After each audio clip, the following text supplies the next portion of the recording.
Well, good morning. And in my daily reading this morning, I just rolled into 1 Corinthians.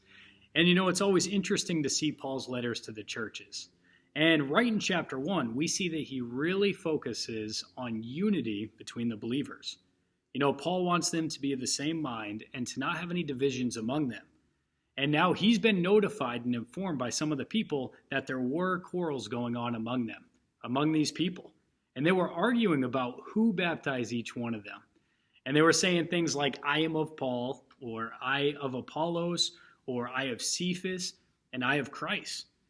And so Paul saw the danger of this, and he was hoping to snuff it out immediately and bring the believers together for the glory of God in spreading the gospel.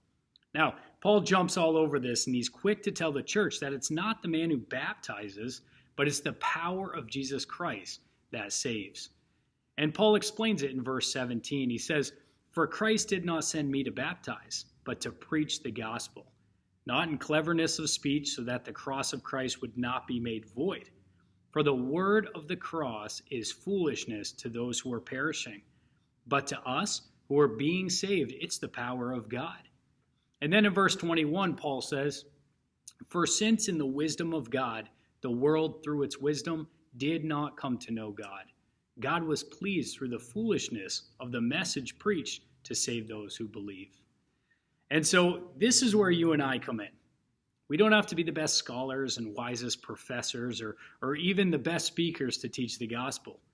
In fact, we don't have to be witty or creative in how we even present it. All we have to do is be faithful to God and share it like Paul did, and allow God to use us through the opportunities that he gives us throughout our lives. God doesn't need the smartest person. He just wants the most surrendered person who's willing to do his will. And so this week, I encourage you not to put too much pressure on yourself to have the best presentation when sharing the gospel, but instead, just be willing and look for opportunities that he presents you with. I'm looking forward to worshiping with you all this Sunday. God bless.